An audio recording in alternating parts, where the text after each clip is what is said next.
ഹേ all, അപ്പോൾ നമ്മുടെ ഇന്നത്തെ വീഡിയോ എന്ന് പറഞ്ഞാൽ ഒരു ഡേ ഇൻ മൈ ലൈഫാണെന്ന് പറയാൻ പറ്റില്ല. ഞാൻ ജസ്റ്റ് എൻ്റെ യൂണിവേഴ്സിറ്റി കാണിക്കാമെന്ന് വിചാരിച്ചു. അപ്പോൾ ഞാൻ പഠിക്കുന്നത് ഭാരതീയർ യൂണിവേഴ്സിറ്റി കോയമ്പത്തൂരാണ്. ഒരു PhD സ്കോളറാണ് കേട്ടോ.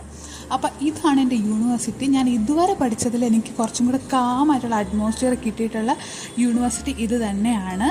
ബിക്കോസ് നല്ല രീതിയിൽ അവർ ഗാർഡനൊക്കെ മെയിൻറ്റെയിൻ ചെയ്യുന്നുണ്ട്. ഒരുപാട് ആൾക്കാർ ഇവിടെ വർക്ക് ചെയ്യുന്നുണ്ട് കേട്ടോ. അപ്പോൾ ഞാൻ എൻ്റെ ഡിപ്പാർട്ട്മെൻറ്റിൽ എത്തിയിട്ടുണ്ട്. സോ ഒരു 9 o'clock ഒരു 9:30 ഒക്കെ ആകുമ്പോൾ ഞാൻ ഹോസ്റ്റലിൽ നിന്ന് ഇറങ്ങും കേട്ടോ, കോളേജിലേക്ക് വരാൻ വേണ്ടി. അതുപോലെ എനിക്കൊരു 5 minutes ട്രാവൽ തന്നെ ഉണ്ടാകത്തുള്ളൂ. ബസ്സസ് അവൈലബിൾ ആണ്. അപ്പോൾ ഞാൻ എൻ്റെ ഡിപ്പാർട്ട്മെൻറ്റിൽ എത്തിയിട്ടുണ്ട്. അപ്പോൾ എൻ്റെ ലാബ് ഇതാണ്. എൻ്റെ ലാബിൽ എനിക്ക് എനിക്ക് ഒരു ക്ലാസ്മേറ്റാണുള്ളത്. എൻ്റെ ഗൈഡിന് 2 പേരാണുള്ളത്. സോ ഞാൻ ഈ ഒരു കോയമ്പത്തൂർ വന്നിട്ട് ഫസ്റ്റ് ടൈമാണ് കേട്ടോ ഇവിടെ മഴ പെയ്യാൻ തുടങ്ങുന്നത്. ലൈക്ക് ഞാൻ വന്നിട്ട് ഒരു 1 month ആയെങ്കിലും ഞാൻ ഫസ്റ്റ് ടൈമാണ്